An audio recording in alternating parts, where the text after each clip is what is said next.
حدیث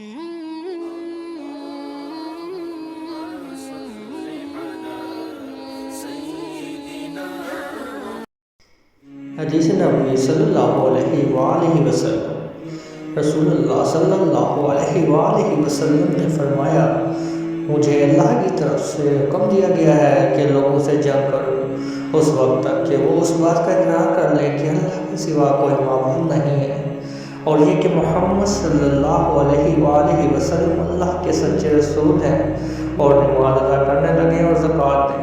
جس وقت یہ کرنے لگیں گے تو مجھ سے اپنی جان و مال کو محفوظ کر لیں گے، سوائے اسلام کے حق کے۔ رہا ان کے دل کا حق تو ان کا حساب اللہ کے ذمہ ہے۔